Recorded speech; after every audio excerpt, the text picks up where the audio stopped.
জগন্নাথ মন্দিরের পর দেখলাম হুমায়ুন কবিরের বাবরি মসজিদের শিলান্যাস। এবারে ২৬-এর বিধানসভা নির্বাচনের আগে এ রাজ্যে দুর্গাঙ্গন মনে করছেন সাধারণ মানুষ। চলুন শুনে নি তারা কি মনে করেন।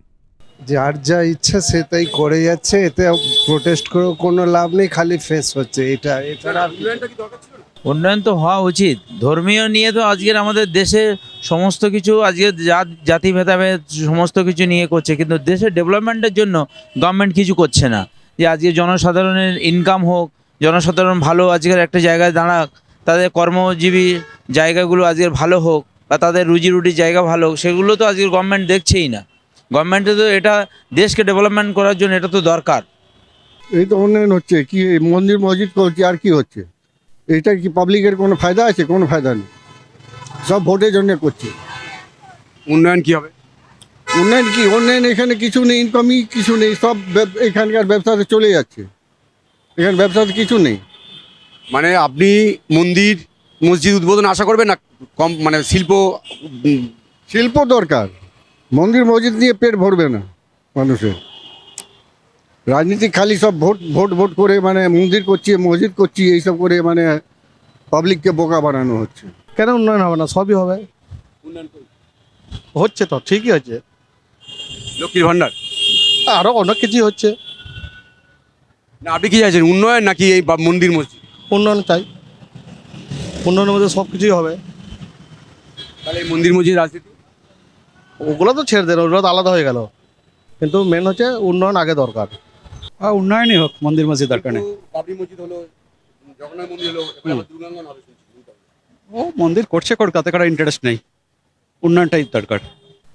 মুসলিম হিন্দু সব ভাই ভাই, কি হবে মানুষের ভালোর জন্য হবে, ওটা হোক। আর উন্নয়ন চাইছেন না? উন্নয়ন ডেভেলপমেন্ট প্রবলেম ওটা তো প্রথম কথা, ওটা তো মেন আছে, ওটা তো সবের উপরে। হ্যাঁ, যেমন চাইছে রাজ্য সরকার সেরকমই হবে, কিছু তো করার নেই, হোক না। মানুষের রুটি রুজি চাকরি বাকরি সব তো গেছে, হোক, কিছু করার নেই। ধর্ম ধর্ম ধর্ম ধর্ম করে চলছে এই জিনিসটা, কিছু করার তো নেই। তৃণমূল বারবার অভিযোগ করে যে বিজেপি হিন্দুত্বের পার্টি করে। না না না, তৃণমূল কি বিজেপি এই হিন্দুত্বের পার্টি করে না? জগন্নাথ মন্দির হচ্ছে, দুর্গার মন্দির হচ্ছে, তাহলে কি জিনিসটা হচ্ছে? সব সমান, কিচ্ছু নয়। আসল দেখতে হবে কাজ কর্ম, শিক্ষা। লক্ষ্মীর ভান্ডার হয়েছে?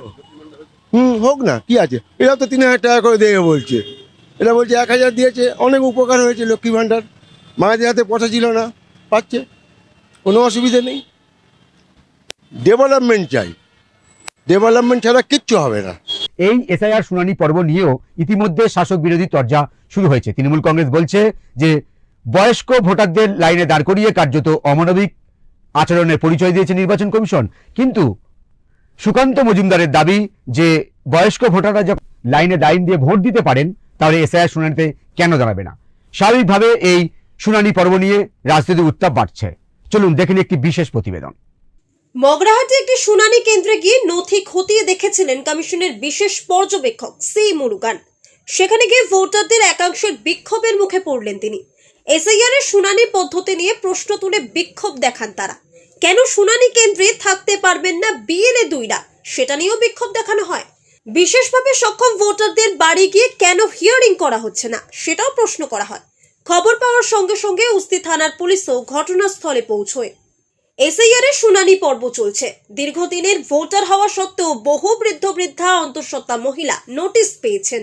বাধ্য হয়ে শুনানি কেন্দ্রে পৌঁছেছেন অনেকেই, পাছে নাম কাটা যায়। এসআইআর এর নামে আম জনতাকে এভাবে হেনস্থার প্রতিবাদে ফুঁসে উঠলেন তৃণমূলের সর্বভারতীয় সাধারণ সম্পাদক অভিষেক বন্দ্যোপাধ্যায়। সোমবার নির্বাচন কমিশনের দ্বারস্থ হয় তৃণমূলের প্রতিনিধি দল। অন্যদিকে সুকান্ত বলেন, ভোট দিতে ভোট কেন্দ্রে কিভাবে আসবেন? তখন অসুবিধা হবে না। যেমন ধরুন, আমার বাবা অসুস্থ মানুষ, তিনি ভোট দিতে যেতে পারেন না, তাই এসআইআর নিয়ে মাথা ঘামান না। তবে রাজনৈতিক মহল বলছে ২৬-এর বিধানসভা নির্বাচনে কি ধর্মীয় মেরুকরণে ভোট? কারণ জগন্নাথ মন্দির হয়েছে রাজ্যে, এবার দুর্গাঙ্গন হচ্ছে রাজ্যে। সোমবার ভিত্তিপ্রস্তর স্থাপন করেন মমতা বন্দ্যোপাধ্যায়। মমতা বন্দ্যোপাধ্যায়ের অভিযোগ, বিজেপি বাংলায় হিন্দুত্বের রাজনীতি করছেন। তাহলে জগন্নাথ মন্দির, দুর্গাঙ্গন কেন করছে তৃণমূল? পাল্টা অভিযোগ বিজেপির। রাজনৈতিক তরজার মধ্যে যে প্রশ্নটা এখন ক্রমেই প্রকট হচ্ছে তা হলো এই যে জগন্নাথ মন্দির, দুর্গাঙ্গন, এসব কি বাংলার রাজনৈতিক আবহকে বদলে দিচ্ছে না? কোথাও কি ধর্মীয় ভাবাবেগে জড়িয়ে পড়ছে না? এর মধ্যে হুমায়ুন কবির বাবরি মসজিদের শিলান্যাস যেন এই দৌড়ে নবতম সংযোজন। তবে কি বাংলার রাজনীতিতে ঢুকে পড়েছে গো বলয়ের হাওয়া? প্রশ্ন তুলেছেন অনেকেই, যদিও ইতিমধ্যেই তাদের উন্নয়নের পাঁচালী বাড়ি বাড়ি পৌঁছে দেওয়ায় তৎপর হয়েছে তৃণমূল। ব্যুরো রিপোর্ট, ওঙ্কার বাংলা। নমস্কার, ওঙ্কার বাংলায় আপনাদের স্বাগত। আমি আপনাদের সঙ্গে বিশ্বজিৎ। চলছে এসআইআর এর শুনানি পর্ব। আর এই শুনানি পর্বে বয়স্ক ভোটারদের লাইনে দাঁড় করানো নিয়ে নির্বাচন কমিশনকে কার্যত নিশানা করছে রাজ্যের শাসক দল তৃণমূল কংগ্রেস। অন্যদিকে দক্ষিণ চব্বিশ পরগনার ফলতা মগরাহাটে রোল অবজারভারের উপরে হামলার অভিযোগ। তবে রোল অবজারভারের উপরে এই হামলা নির্বাচন কমিশনকে কতটা চাপে রাখতে পারবে তৃণমূল, এই প্রশ্নটা কিন্তু উঠছে। ঠিক এই বিষয়টা নিয়ে আমরা আলোচনা করব। এই মুহূর্তে স্টুডিওয়ে উপস্থিত রয়েছেন বিখ্যাত সাংবাদিক ও রাজনৈতিক বিশ্লেষক অর্কবাবু সরকার। দাদা, আপনাকে ওঙ্কারে স্বাগত। শুনানি পর্বে মগরাহাট, শিরাকল, সেখানে রোল অবজারভারের উপরে হামলা চালানোর অভিযোগ আসছে, কি বলবেন? ভয় পেয়েছে ভাইপো। 27শে ডিসেম্বর একটা প্রেস কনফারেন্স করেছে, এমন ভাবখানা আমি যাব তো কি হবে, ও যাবে, ও কে, কোন হরিদাস, পিসিমণির আলোয় আলোকিত, এমন ভাব করছে দিল্লি যাব, কমিশনের দপ্তরে যাব। কি নেতাজি নাকি? দিল্লি চলো, যাবে, কমিশনের দপ্তরে যাবে, কমিশন চা বিস্কুট খাওয়াবে, ভাইপো ভাট বকবে, কমিশন গুরুত্ব দেবে না, তারপর বাইরে বেরিয়ে এসে আবল তাবল বকবে। এটাই তো ওর কাজ। একটু যোগ করি দাদা, ফলতা, শিরাকল এগুলো কিন্তু ডায়মন্ড হারবার লোকসভার মধ্যেই পড়ে। ওখানে তো দুর্বৃত্ত রাজ চলে, ওই কিছু জাহাঙ্গীর ফাঙ্গির সব আছে না ওখানে, ওদেরই রাজ চলে। ওখানে তো আইনের শাসন নেই, ওখানে ভাইপোর শাসন, ওখানে ভাইপো রাজ। তো এই দুর্বৃত্ত রাজের বিরুদ্ধে বাংলার মানুষকে তো রুখে দাঁড়াতে হবে। 27শে ডিসেম্বর ওটা প্রেস কনফারেন্স না বক্তব্য, ভাষণ দিয়ে গেল। ও যাবে তো কি আছে, যাক না, তার কি এসে যায়? 545টা 43টা সাংসদ, তার মধ্যে ও একজন। এখানে পিসিমণি এবং তার দল ওকে সেনাপতি বানিয়েছে, সারা ভারতবর্ষকে পোছে না। আরে যে কোনোদিন ছাত্র রাজনীতি করেনি, বিরোধী রাজনীতি করেনি, কোনোদিন রাস্তায় নেমে একটা আন্দোলন পর্যন্ত করেনি, সে নেতা? তা হয় কখনো? দাদা, ওই শিরাকলে জেপি নাড্ডা, সুকান্ত মজুমদার আক্রান্তের শিকার হয়েছিল। বললাম না, দুষ্কৃতীরা যা দুর্বৃত্তরা সমর্থক হয়ে গেছে ওখানে। 7.5 লক্ষ ভোটে কিভাবে জেতে সেটা বাংলার মানুষ জানে। সেই একই ঘটনার পুনরাবৃত্তি হচ্ছে। তাহলে কি কোথাও তৃণমূল কংগ্রেসের নেতা মন্ত্রীরা তারা তো এসআইআর ফর্ম ফিল আপ করেছে, কিন্তু তাও বিরোধিতা করছে? কোথাও কি তারা মানে কমিশনকে চাপে রাখার কৌশল নিচ্ছে তৃণমূল? চাপের কে লাভ নেই তো, যা যা বলেছিল একটাও কিছু করতে পারলো না।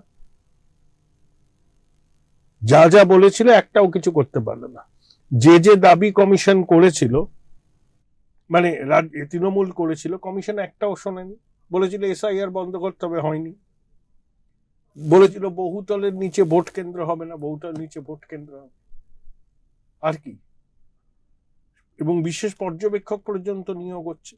কত বড় লজ্জা, সারা ভারতবর্ষে অন্যান্য রাজ্যে এসআইআর হচ্ছে, কোথাও বিশেষ পর্যবেক্ষক নেই, শুধু এখানে। কারণ এখানে ভোটার তালিকায় যে কিরকম জল মেশানো আছে এটা কমিশন বুঝতে পেরেছে, তাও দেরিতে বুঝেছে, 2 সপ্তাহ খেলেছে এরা। তারপর কমিশন যেই হালটা ধরেছে তখনই চিৎকার চেঁচামেচি শুরু করেছে। তাহলে বিশেষ পর্যবেক্ষক কেন থাকবে? তার কারণ হচ্ছে পশ্চিমবঙ্গ সবার থেকে আলাদা, সেই জন্যই আছে। এসআইআর শুনানি পর্ব চলছে, এর মাঝখানে মানে আজকেরই কেন্দ্রীয় স্বরাষ্ট্রমন্ত্রী অমিত শাহ বঙ্গ সফরে আসছেন। তাৎপর্যপূর্ণ কিছু বিষয় আছে।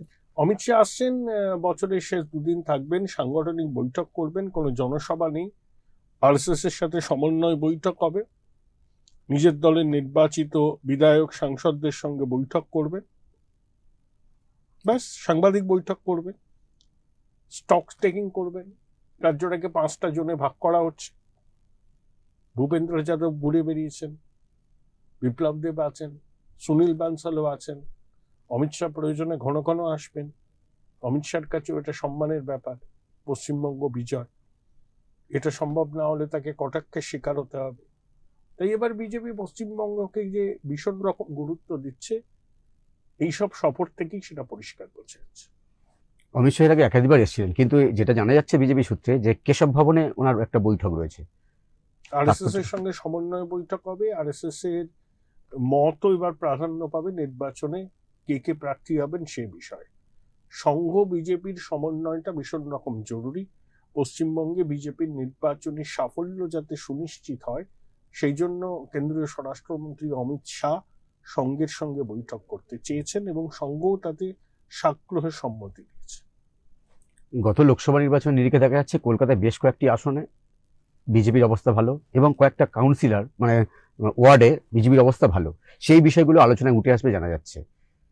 কলকাতায় বিজেপির অবস্থা তো ভালোই, 45টা ওয়ার্ডে এগিয়ে আছে, 2-3টে বিধানসভা কেন্দ্রে এগিয়ে আছে। এবার ঠিকঠাক ভোট হলে মানুষ যদি তাদের গণতান্ত্রিক অধিকার প্রয়োগ করতে পারে, কলকাতায় বেশ কয়েকটি আসনে পদ্মফুল ফোটার সম্ভাবনা উজ্জ্বল। আচ্ছা, বিজেপি একাধিকবার অভিযোগ করেন যে কার্যত বঙ্গে বিজেপি হিন্দুত্বের রাজনীতি করছে। এবারে স্বাভাবিকভাবে প্রশ্ন কি আসে না, জগন্নাথ মন্দির হলো, যখন বাবরি মসজিদে শিলান্যাস করেন হুমায়ুন, ঠিক তার পরে পরে দেখা যাচ্ছে আমাদের বাংলায় দুর্গাঙ্গন হবে। তাহলে হিন্দুত্বের রাজনীতির অভিযোগ যারা করতেন তারা আবার নতুন করে দুর্গাঙ্গন করছে ভোটের আগে আগে। ওই হিন্দুদের মন ভোলাতে চাইছেন, উনি তো তোষণ করেন, তোষণটা মাত্রাতিরিক্ত হয়ে গেছে, সেই জন্য ওই জগন্নাথ মন্দির করেছিলেন, এবার দুর্গাঙ্গন করছে। জগন্নাথ মন্দিরে 1 কোটি ফুটফল হয়েছে, খুব ভালো কথা। দুর্গাঙ্গন হলেও হবে, তাতে ভোটে কিছু হবে না। হিন্দুরা সংখ্যাগরিষ্ঠ তৃণমূলকে ভোট দেবে না, কারণ তৃণমূল যেভাবে তোষণ করছে সেটা মানুষের কাছে পরিষ্কার হয়ে গেছে, পরিষ্কার। দিদিমণি যতই চেষ্টা করুন, কিছুতেই হিন্দু ভোটে সিংহভাগ তিনি পাবেন না। 100টার মধ্যে 65টার মতো হিন্দু ভোট এবার বিজেপির ঝুলিতে যাবে।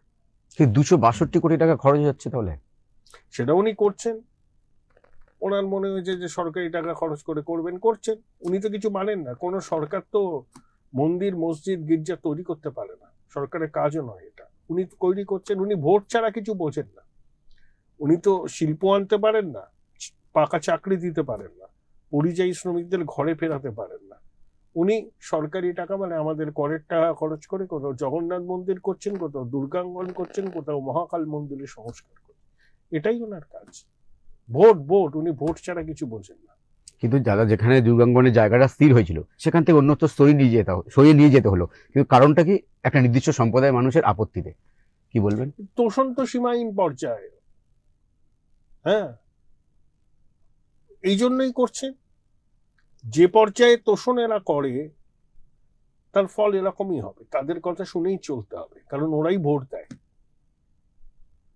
এগুলো মানুষ দেখছে, মানুষ গণতান্ত্রিক পদ্ধতিতে দিদিমণিকে সমুচিত জবাব দেবে। তাই 26-এর বিধানসভা নির্বাচনের আগে এই যে উন্নয়নের পাঁচালী বলে যেটা তৃণমূল সামনে আনছিল, উন্নয়ন নিয়ে তাহলে কেন আবার নির্বাচনে যাচ্ছে না? তাহলে ধর্মের রাজনীতি কেন ধরতে হচ্ছে? যে উন্নয়ন করেছে নাকি? লক্ষ্মীর ভান্ডার, ওগুলো উন্নয়ন নয়। শিল্প নেই, কলকারখানা নেই, চাকরি নেই, কর্মসংস্থান নেই, পরিকাঠামোর বেহাল দশা, এগুলো হলো উন্নয়ন। বা তা হচ্ছে ঋণ করছে, ক্ষয়রাতি করছে। লক্ষ্মীর ভান্ডার সবাইকে দেওয়া হবে কেন? যাদের দেওয়া তাদেরকে দিক। এর মধ্যে কন্যাশ্রীটা ভালো প্রকল্প, লক্ষ্মীর ভান্ডার তো ক্ষয়রাতি। ওগুলো দিয়ে উন্নয়ন বোঝায় না, কেন্দ্রীয় প্রকল্পে সহায়তা নেব না কেন? আয়ুষ্মান ভারত এখানে চালু হবে না। কৃষক বন্ধু প্রকল্পে অনেকের নাম পর্যন্ত পাঠানো হয়নি কেন? বিশ্বকর্মা প্রকল্প এখানে চালু হয়নি। এমন ভাবে ঝগড়া করে কেন্দ্রের সঙ্গে তার খেসারত দিতে হয় রাজ্যের সাধারণ মানুষকে। দাদা আরেকটা বিষয় আমরা আসছি, যে যখন তৃণমূল কংগ্রেস বলছে যে আমরা উন্নয়নের পাঁচিলে নিয়ে সাধারণ মানুষের কাছে যাব এবং প্রত্যেক মহল্লায় মহল্লায় গলিতে গলিতে পৌঁছে যেতে হবে, উন্নয়ন নিয়ে তারা হাতিয়ার করছে। কিন্তু এসআইআর যখন মানে শুনানি পর্ব চলছে, যখন দেখা যাচ্ছে বৃদ্ধদের উপরে কেন নির্যাতন করা হচ্ছে, তাদের কেন লাইনে দাঁড় করানো হচ্ছে, নির্বাচন কমিশন অমানবিক আচরণ করছে, এই ধরনের কথাগুলো যখন তৃণমূল কংগ্রেসের পক্ষতে বলা হচ্ছে, তখন নির্বাচন কমিশনকে তাহলে কোথাও চাপে রাখার কৌশল নয় কি? কমিশনকে চাপে রেখে কি হবে? কমিশন এত বড় একটা কাজ করছে, কিছু ভুলভ্রান্তি আছে, সেগুলো শুধরে নেওয়া হবে। এসআইআর মানুষ সাড়া দিয়েছেন, কিছু কিছু ক্ষেত্রে কমিশনকে আরো স্পষ্টভাবে তাদের নির্দেশিকা প্রকাশ করতে হবে, তাহলে এই বিভ্রান্তিটা থাকবে না। আর পশ্চিমবঙ্গের মতো রাজ্যে এসআইআর করাটা কমিশনের কাছে সবচেয়ে বড় চ্যালেঞ্জ, কারণ রাজ্য প্রশাসন সর্বদা বিরুদ্ধচারণ করছে কমিশন। এই প্রেক্ষিতেই পশ্চিমবঙ্গে এসআইআর হচ্ছে। তাই কমিশন এই সাংবিধানিক দায়িত্ব পালন করতে গেলে যে যে পদক্ষেপ নেওয়া দরকার সেগুলো নিচ্ছে। তাতে তৃণমূলের রাগ হলেও কিছু করার নেই। এসআইআর হবে, ভালোভাবে এসআইআর না হলে, পূর্ণাঙ্গ ভোটার তালিকা না প্রকাশ হলে নির্বাচন হবে না। এই অমিত শাহ যে বঙ্গে সফরে আসছেন, আপনার কি মনে হয় যে এখানে যে নতুন রাজ্য কমিটি করার কথা সেই বিষয়গুলো উঠে আসতে পারে, বা নতুন মানে প্রার্থী ঘোষণার ক্ষেত্রে কি কি মানে? সেটা বিজেপির অভ্যন্তরীণ ব্যাপার। প্রার্থী ঘোষণা হয়ে যাবে, 100টার মতো আসনে প্রার্থী ঘোষণা হয়ে যাবে। আর নতুন কমিটি এখন হবে না, নির্বাচনের আগে হবে না, নির্বাচনের পরেই নতুন কমিটি হবে। যে কমিটি আছে সেই কমিটি কাজ করবে। এখন কমিটি গঠন নিয়ে দলের অভ্যন্তরে কোনো রকম মন কষাকষি, মনোমালিন্য চাইছে না বিজেপির শীর্ষ নেতৃত্ব। এতদিন যখন হয়েছে আর কয়েকদিন বাদেই হবে। আপনাকে অসংখ্য ধন্যবাদ আমাদের সময় দেওয়ার জন্য। একদম এসআইআর এই যে শুনানি পর্বে লাগাতার অভিযোগ জানাচ্ছে রাজ্যের শাসক দল তৃণমূল কংগ্রেস। এমনকি তৃণমূলের সর্বভারতীয় সাধারণ সম্পাদক অভিষেক বন্দ্যোপাধ্যায় তিনি নির্বাচন কমিশন ঘেরাও করার আরও একবার হুঁশিয়ারি দিয়েছেন, দিল্লি চলো ডাক দিয়েছেন তিনি। তবে এতে কি নির্বাচন কমিশনের এই যে প্রক্রিয়া কোথাও কি কোনো ব্যাঘাত ঘটবে, নাকি যেভাবে নির্বাচন কমিশন তার এসআইআর প্রক্রিয়া চালিয়ে নিয়ে যাচ্ছে তেমনটাই চলবে, সেদিকে আমাদের অবশ্যই নজর থাকবে। আলোচনা আপাতত এই পর্যন্তই। অন্যান্য খবরের জন্য চোখ রাখুন ওঙ্কার বাংলায়। নমস্কার।